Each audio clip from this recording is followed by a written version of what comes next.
in it. God, we thank you for loving us in spite of us sometimes not being able to love ourselves. Give us grace and favor. Give us peace that surpasses all understanding. Most of all, God, give us a heart to worship you in spirit and in truth. That is our vision for this year. That is our goal this year. That is our commitment this year, to worship you in spite of what others may say, in spite of what others may see, but also in spite of what others will stand against. You are a just God. You are holy and righteous. And as your servant David said, he's never seen the righteous forsaken, nor his seed begging for bread. Give us what we need in order to be what you want us to be. In the name of your Son, Jesus, we pray. Let us all sit together. Amen. You may remain standing. The scripture for today is from Matthew chapter 26, verses 6 through 13. But I want to emphasize for the teaching of this lesson verses 10 through 13. You found to say amen. Verse 10 says, but Jesus, aware of this, said to them, why are you bothering this woman? She has done a noble thing for me. You always have the poor with you, but you do not always have me. By pouring this fragrant oil on my body, she has prepared me for burial. I assure you, whatever this gospel is proclaimed in the whole world, what this woman has done will also be told in memory of her. Look at your neighbor and ask them a very important question. Say, are you a radical worshiper? Amen. Are you a radical worshiper? You may be seated. Radical worship reaches the very heart of God. Radical is defined as relating to or affecting the fundamental nature of something. Radical is far-reaching and thorough. If the worshiper is desiring for something to change, then the worshiper must do something that is out of the ordinary. Insanity is defined as doing the same thing over and over again, but expecting a different result. Do I have any crazy people in here today? Many times we have failed to admit or be honest with ourselves that what we are doing on our daily routine is really boring and ordinary. If you look around us, nothing really out of the ordinary really ever takes place. People say the same things, they do the same things, and they go the same places. We go from church to home to work to the grocery store to the doctor's office, back home, and then that same cycle over and over again. No one ever really seeks to step out of their comfort zone. And if we as Christians seek to be like Christ, we will study that Jesus was a radical. Jesus did things that upset the apple cart. He did things that were out of the norm of the people of his day. He even healed on the Sabbath, which was considered to be something that was taboo and even a sin. Ordinary worship implies that you will get ordinary results. Radical worship implies that you will get radical results. And how many people want to be radical today? Amen. Coming up to Mount Emmanuel at 7:45 on that Sunday morning, that's radical. Because it is not what everybody else is doing. It's doing something different. It's stepping out of your comfort zone. This means getting up a little bit earlier, getting breakfast ready a little bit early, getting the children ready a little bit earlier. And therefore, by doing all of that, you will have different results today than everybody else. That means that the rising of the sun and the going down of the same, even though God is going to remain the same, that means something even in you has changed. Touch your neighbor and say, that's radical. God wants us as a church to experience extraordinary worship. You often hear the word extraordinary, but I want to say extraordinary. It's time out for church as usual across our land. because in 2017, Sunday morning still seems to be the most segregated hour in this country. We can go to work together, we can go to school together, we can even eat at the same restaurants together, but in many of our sanctuaries, it's still segregated. We think that there's going to be a black heaven and a white heaven. We think that there is a white God and a black God, and in order for us to really bring about a change in this country, we have to do something extraordinary. So for the challenge for some of us that got up early this morning, the next challenge is to invite somebody that don't look like you to church. Touch neighbor said, that's radical. I'm not talking about just Caucasian people. I'm talking about Hispanic people. I'm talking about Asian people, people who are from a different tradition, because many of us only talk to the people that look like us, and that's sometimes the reason why we act the way that we do. Extraordinary worship is costly and transformative. Extraordinary worship moves beyond the opinions of people and attracts the attention of a holy God. How many of you really need a miracle from God? How many of you are really needing a blessing from the Lord? How many of you are really looking for God to do something out of the ordinary in your life? God has to be pleased with our worship in order for it to be considered radical. Doing something crazy may not necessarily get God's attention. It has to be from the heart. It has to be something that you have prayed over. It has to be something that you have meditated on both day and night. Because the truth of the matter is that many of us have become comfortable in our style of worship. We want everything else around us to change, but we don't want to change. A comfort zone for our level of worship will never satisfy the radical change we're seeking in our lives. So let me get to the text so you can understand where I'm going with this. In Matthew 26, there's a story that's told 4 times in the gospel. It's told in Mark, it's told in Luke, and it's told in John as well as Matthew. Now, in John, we learn that this woman is Mary, the sister of Lazarus.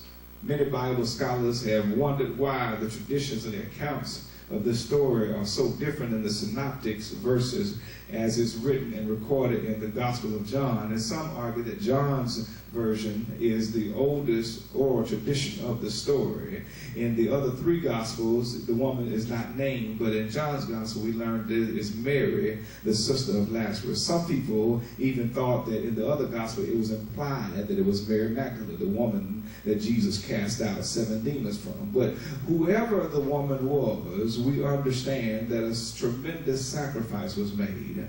Jewish leaders were plotting to take Jesus by surprise, and here he is already preparing himself for death. Jesus stayed in a village called Bethany, and Bethany was about 9 miles east of Jerusalem. And in this story, he is at the home of Simon the leper. Simon may be someone that Jesus had healed in the past, but this disease that he had healed him from tended to linger as his nickname. You know how we got nicknames in our communities. We call folk names, and we grow up our whole lives thinking that that's their real name, and it's just their nickname. Touch name says it's just a nickname.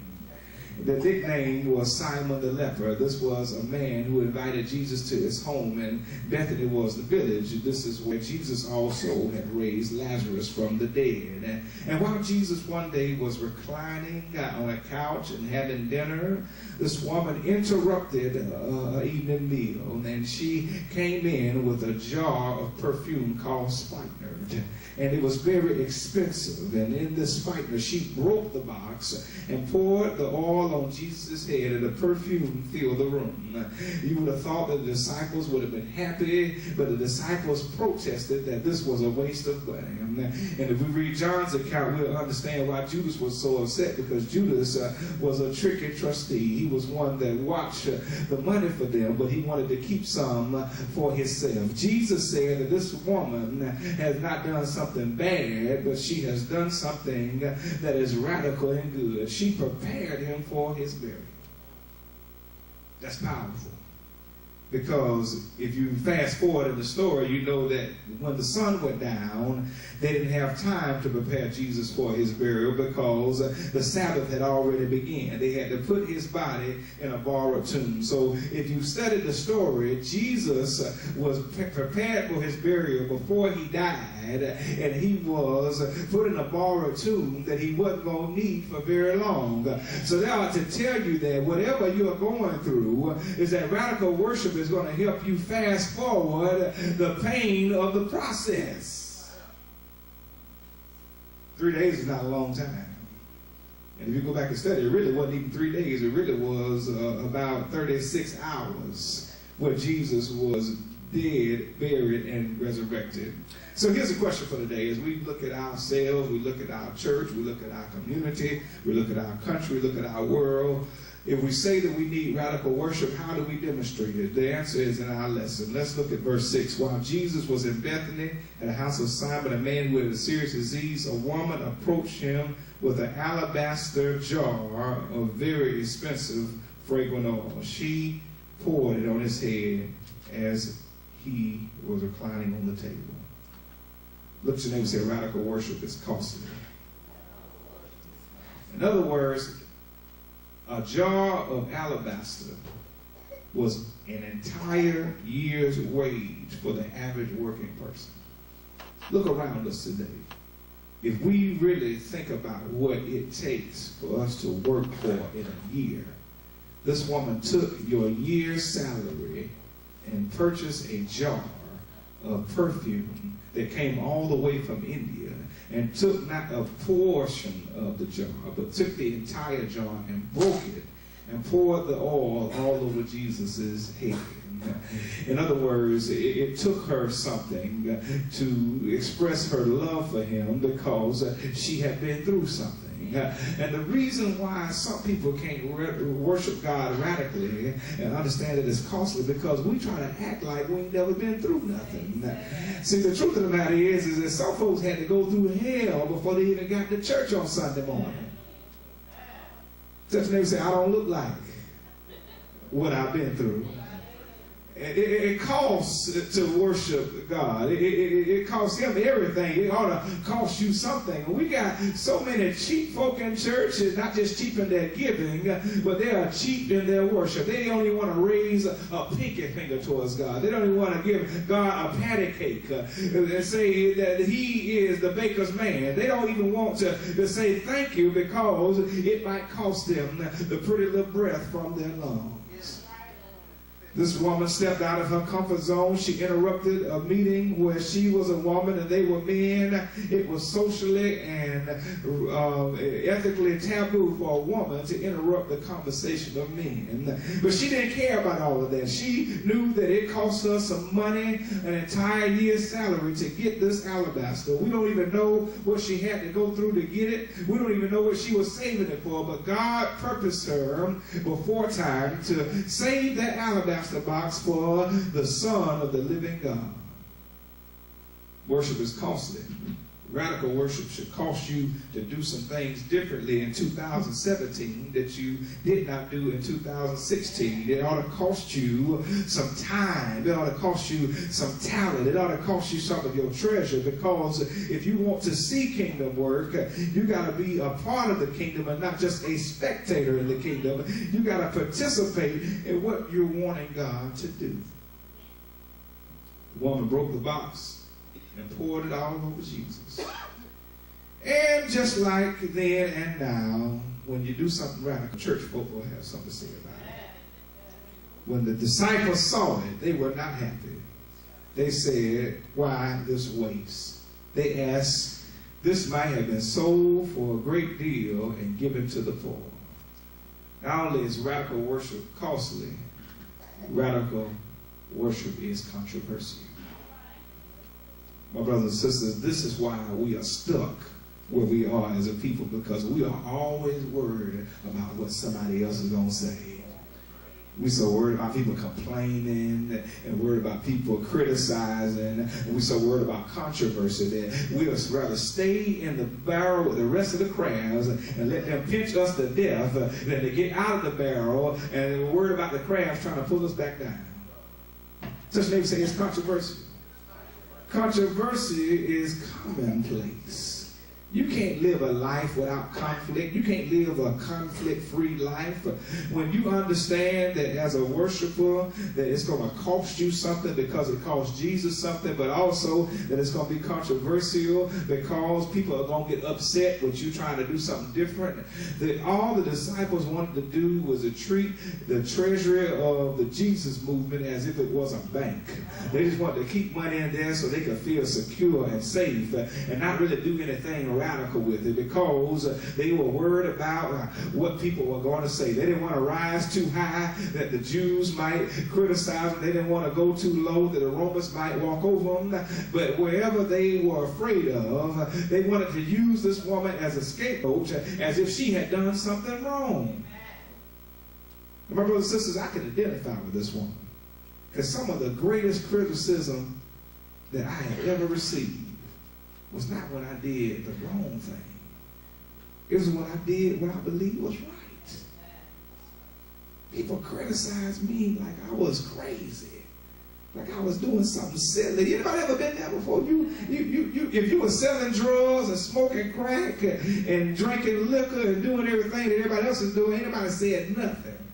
But as soon as you try to stand up for what's right, they're going to go pointing the finger and scratching their head and shaking their neck at you like you're the craziest person in the world. This woman had feelings. She was a real person, and she heard the same thing that Jesus heard, because you know we try to be Teflon Don when we in church. We try to act like stuff don't bother us when people are criticizing and talking about us. But Judas was the one that John told us is the one that said it, but the other Gospels let us know that the other disciples were agreeing with him. So crazy things have been said in church by one man, but by other people were agreeing with that crazy man. They had a church meeting about what this woman did, because it was controversial. Most of these were working class people, and because working class people know that money don't grow on trees, we need to understand that a year's wages is a lot of money. Go back and look at your Social Security statements and over the years and see how much money you have made over the years. And people like Donald Trump and Mark Zuckerberg and Carlos Slim, they have 108 times your annual salary in the bank. So this is why they can't identify with working class people. So when you see people just waste $40,000 and $50,000 on a weekend in Vegas, it can bother you. Money don't grow on trees, as my mom and dad used to say. But this woman wasn't concerned about all that. She wasn't trying to create no controversy.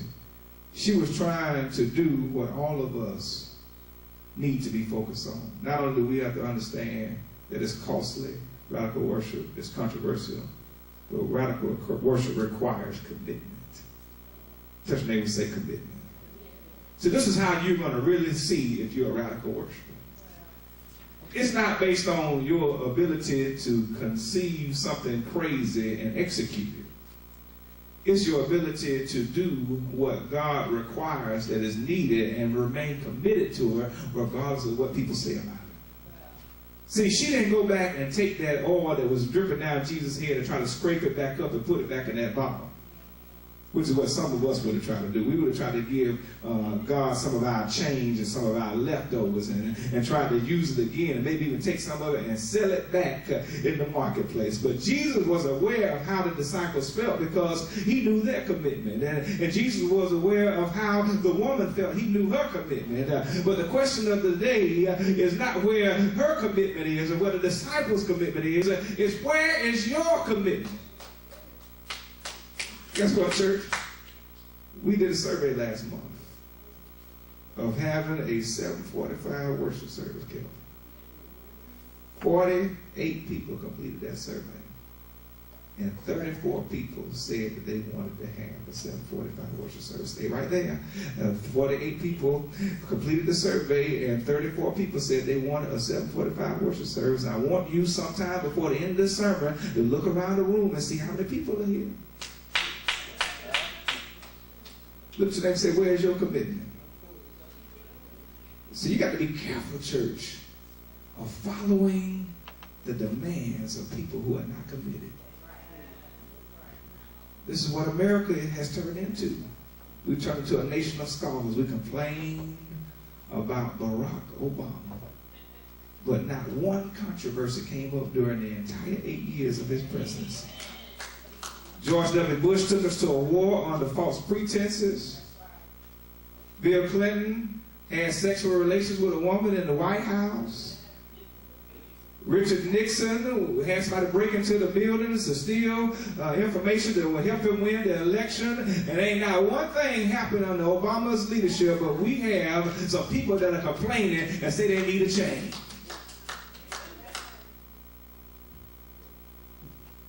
By pouring this fragrant oil on my body, Jesus said, she's prepared me for burial. Jesus had to die before he died. Some of us in here have to die before we die.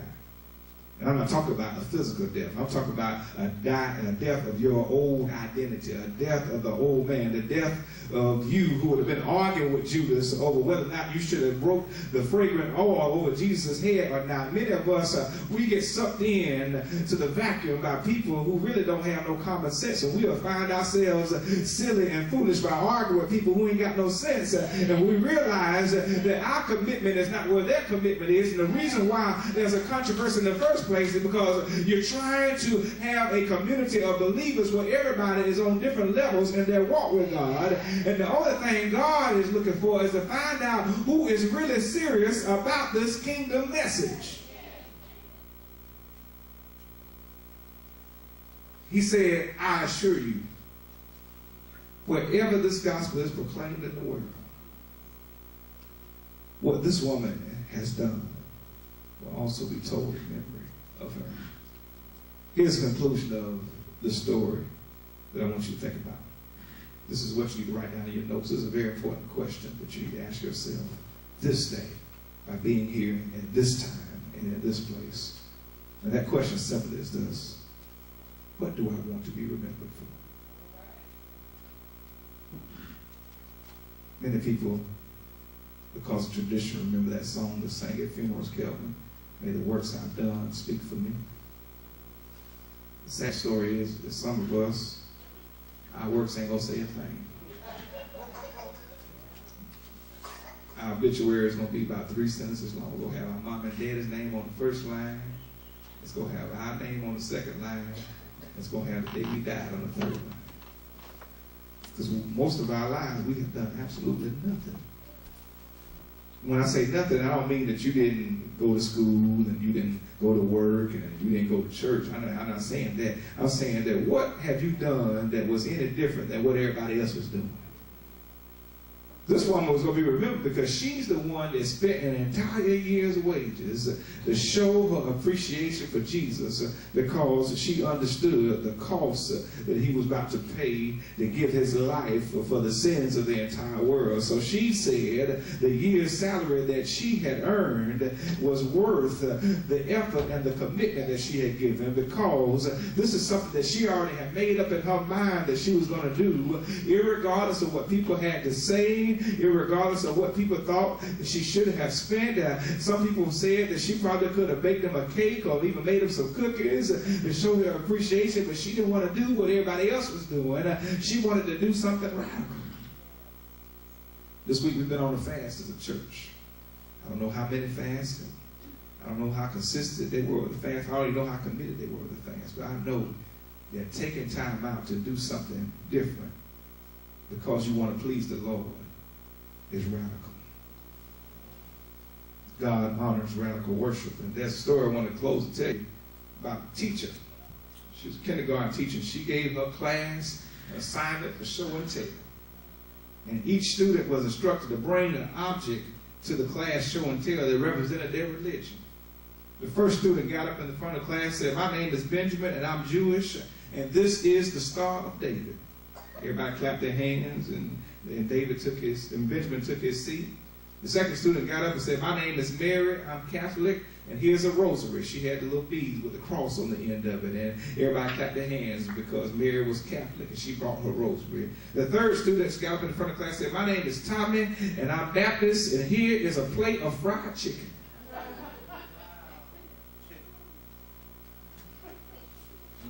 What are we doing? That's radical. What are we doing that's different than what others are doing? But most of all, where is our real commitment? Is it to pleasing man or is it to pleasing God? Let us stand to our feet. By the renewing of our minds, we will be made new because of what you have done on the hill called Calvary. Thank you, Jesus, for your sacrifice. Teach us to make a sacrifice so that we will be transformed by the power of worship. Be transformed by the renewing of our minds. Be transformed, be made new. Because even though we were still sinning, you died for the ungodly. Thank you for loving us in spite of ourselves. Thank you for loving us in spite of our shortcomings. Thank you for giving us a heart to worship you. For you are spirit. They that worship you must worship you in spirit and in truth. In the name of Jesus Christ, our Lord and Savior, let us say amen. Doors of church are open. Does anyone need to come at this time?